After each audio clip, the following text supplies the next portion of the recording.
Alright guys, so here is my Tillotson carburetor straight off my KA engine, and this is the carburetor we were running when we went in the dirt. So when I was at the track, I cleaned it out the best I could, but obviously I want to get this thing ran through an ultrasonic cleaner just so I could be 100% sure that it's completely cleaned out. So what we're going to do is we're just going to tear it down and then we're going to put a new gasket in it.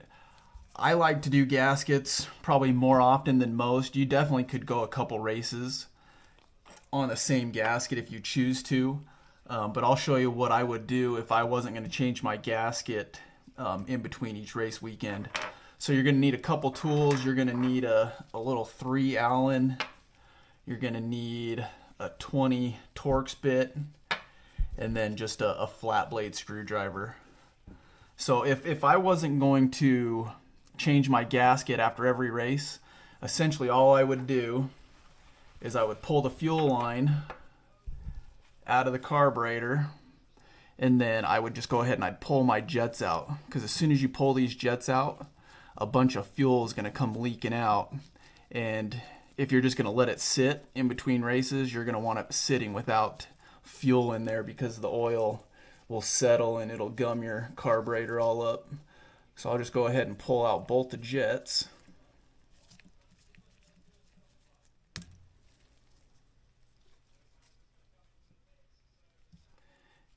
You can see the fuel already starting to drip out.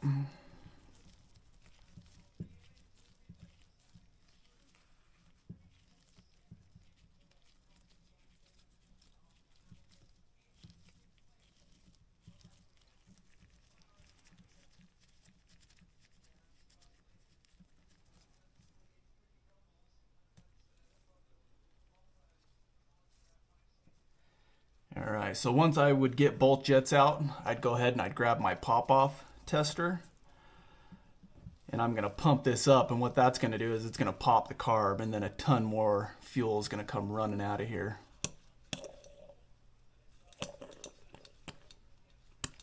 Whoa.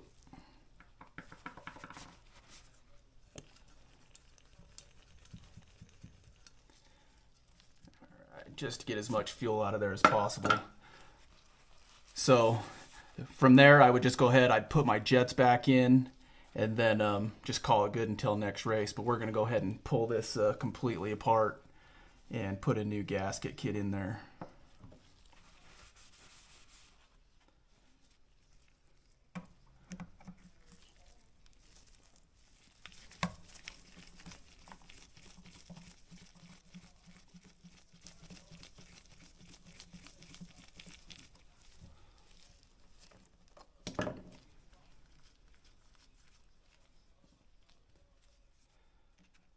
So this little cardboard washer, this comes with the new kit, so that's something that will get thrown away. But this screen does not come with the carburetor kit, so you're going to want to save this. You can definitely buy these extra if it's all bent up or you just want to replace it. And then what we'll do is we'll start taking this apart. And here's where the 20 Torx bit comes in. You can use a flat blade for this as well. It's just a little easier with the Torx bit.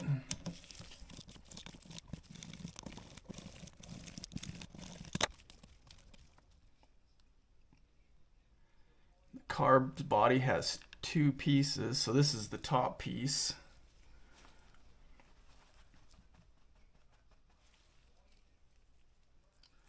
And the outside is still pretty dirty. And then you have these 2 gaskets, and these come as part of the kit, so these get thrown away. You've got this other part of your carb, and then you've got these bottom 2, and these also come with the new kit, and these can be thrown away as well. So looking in here, we can see our lever, and we've got the needle over here, and underneath the lever there's a spring, and you can get different springs to change your pop-off pressure. I like this thing to pop off somewhere between 10 and 11, and then I like it to hold somewhere between 7 and 8. And you can adjust that by getting different springs. And you can also bend this lever up and down. What I've been told is you want this lever to be pretty much flush with the carburetor body. And if you run your finger along here, you can kind of feel the lever, and you want that to be flush or just slightly above the carburetor body. And that's where you want to set your lever. But to pull that out, you just get your flat blade. It's just one screw right here.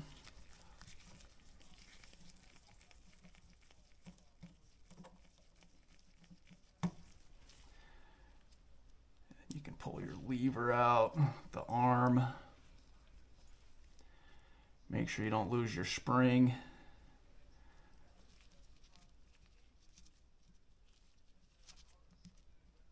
Little screw. And here's the needle. So that's everything that's on the inside of the carburetor. Let me pull this off this stand real quick.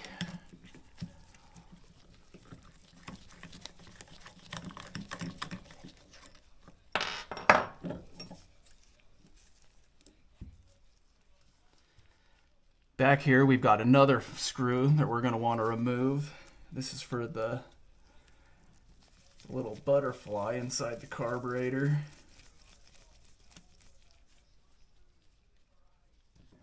And then just open the throttle and you can just go ahead and pull this guy out. And then over here on this side we've got another flathead screw that we're going to want to remove.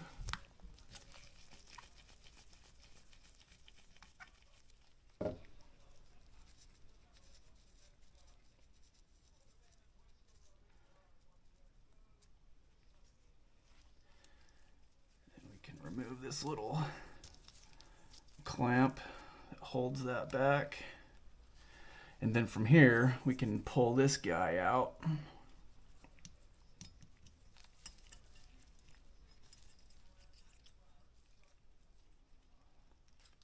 Throttle spring, and then you don't have to, but I remove this bracket when I put this into the ultrasonic cleaner, and that's where the 3 Allen comes in.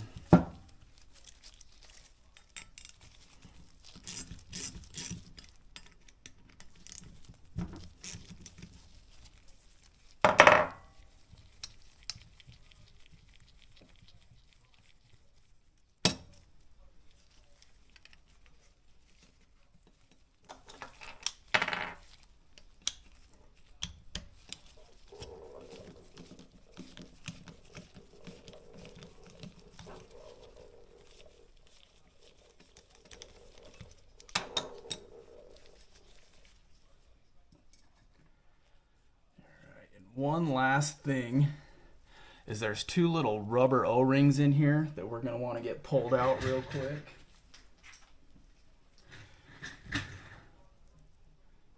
Just get something to get behind it and you can just pull these guys out. And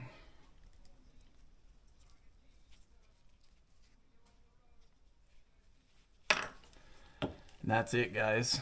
Carburetor's completely torn down, and I had cleaned this up right after we went off, and just running on the track, these things do build up a ton of dirt.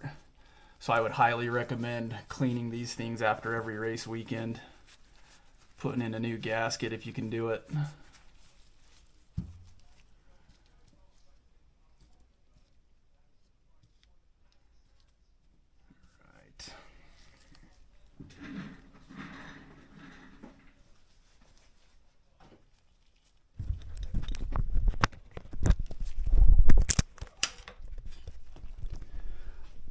So from here, guys, what I'm going to do is I'm going to run everything you see here through the carburetor. I won't put the spring through the carburetor or the strainer, and I also don't put these little copper washers that go on the needles. I've lost way too many of those, so I just don't put those in the ultrasonic cleaner. But everything else you see here is going to go through the ultrasonic cleaner. Once I get that all cleaned up, we'll come back to the table and we'll get this thing put back together.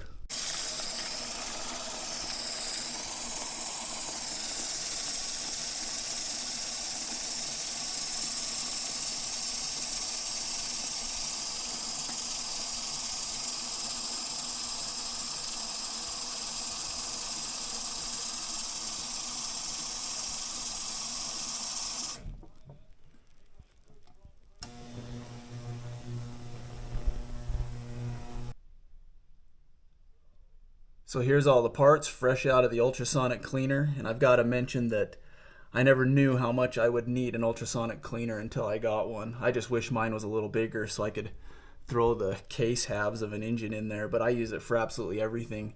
Even all the nuts and bolts that I pulled off the chassis as I was cleaning it, I threw those through the ultrasonic cleaner as well. So there's just everything you can use it for. So we're just going to go ahead, we're just going to do the standard gasket kit, and it just comes with these 4 gaskets and then this little cork gasket for the top. If you can also get a gasket kit, and it'll come with the needle seat and a little copper washer, and it also comes with a new lever and needle. It's a little more expensive. If you find that if your carburetor's leaking, they sometimes can leak from down here underneath that needle seat, and we'll check that too before we get too far. And if it's leaking down there, you'll have to go ahead and you'll have to get this other kit that comes with these other bits so you can get that fixed up. So there it all is right there. So let's just go ahead. I'm gonna move the camera over and we'll start putting this thing back together. Alright, so first thing I'm gonna do is get the needle and the lever in there, and I'm actually gonna do the check so that we can see if that seat's leaking. And what I'll do is I'll just squirt a little bit of WD-40 down in there. That way I'll have something that I can get to bubble up once I put a little pressure in there. Just get your spring. There's a little seat that your spring sits in, just like that. And then you can get your lever. Hang your needle off of it, just like that.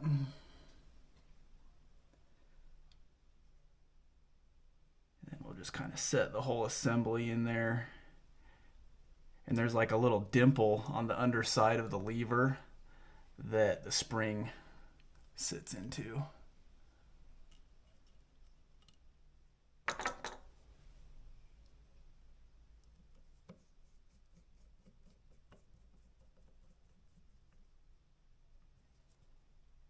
Make sure this screw's tight. You definitely don't want to strip it out, because if you strip this out, you're getting yourself a new carburetor. Just like that.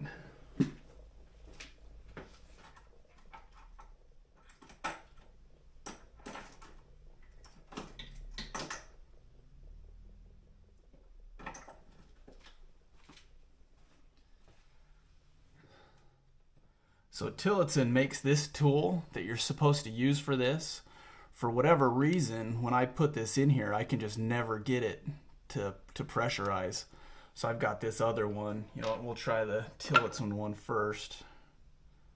Just give them some credit.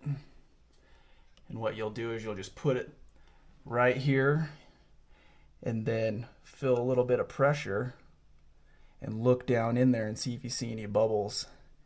And I do not see any bubbles. And you know what, you can also check your pop off here, but it's gonna spray WD-40 everywhere. Just like that. So we can start putting our gaskets back in. These things only go in one way, so the only thing you could screw up, I guess, is the order you put them in. So we'll start with this one.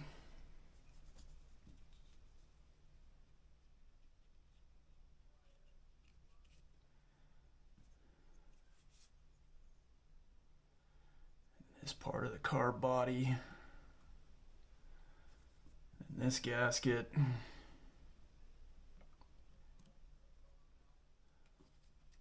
then the final one.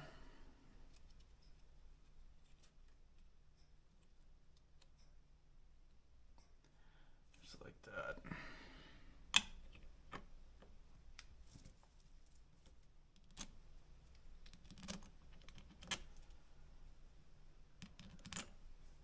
And you'll want to button up these 6 screws pretty tight, but if you go too tight, they will break off right at the head. So just be mindful.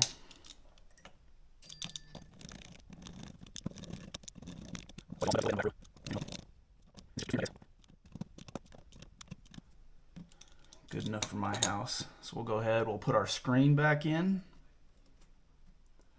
Then the little cork gasket, and then the cap. And this is another one that you just need to snug up. You don't need to stand on this one either.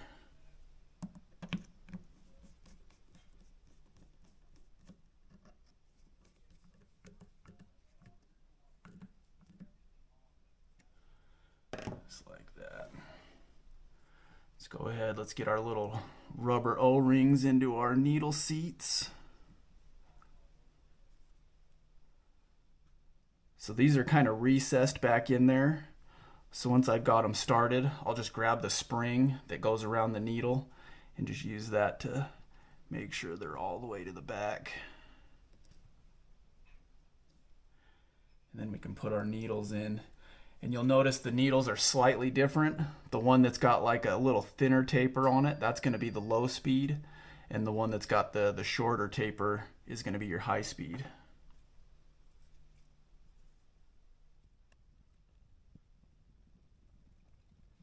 And once these things bottom out, you're going to want to stop. You don't want to tank these things down any harder than you need to. Right there.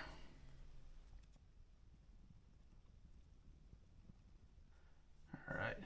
And once I've got those all the way in, this is where I'll back them out and set them. I've actually got some stamp marks on my carb that I use, and that just shows me where 60 minutes is. So when I talk tuning on these needles, I like to use minutes, and you can actually get this little tool from Tillotson, and it's got these little dashes on here. Each one of these dashes represent 2 minutes, so you can kind of use that to set your carburation so you know where you're at, where you're going, and then you can write your numbers down and you can get it set back to where you need to. And since I've got my marks, I can just set it real quick and not have to worry about it. And then once I'm out of the track, I start using this as I start fine-tuning the carburetor. So there's my 60 minutes on each needle. Go ahead and get this bracket back on here.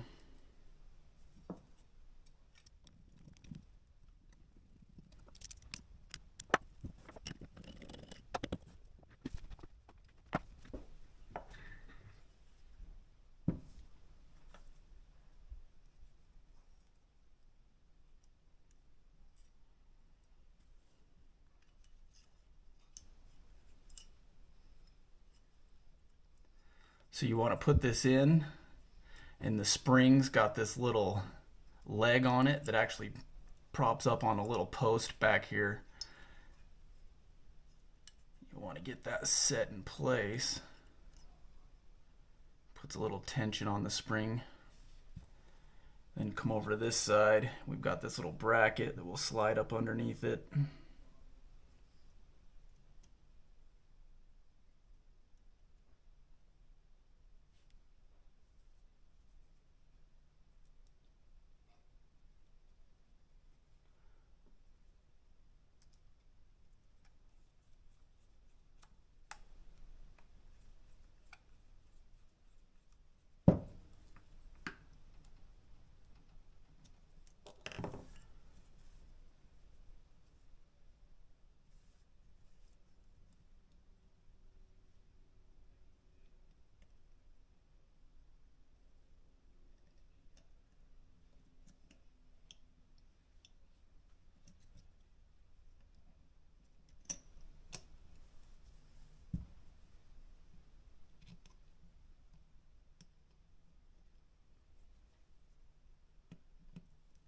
Definitely make sure this little screw that holds the butterfly is tight, because if this thing lets go, the only thing stopping it from getting into the bottom end of your engine's the reeds.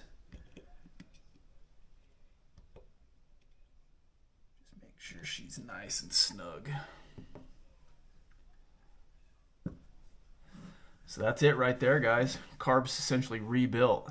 One thing you'll notice is if you tried to do a pop-off test on it right now, since these are new gaskets and they're dry, you may have leaks. It'll probably pop off where you want it to, but it may not hold.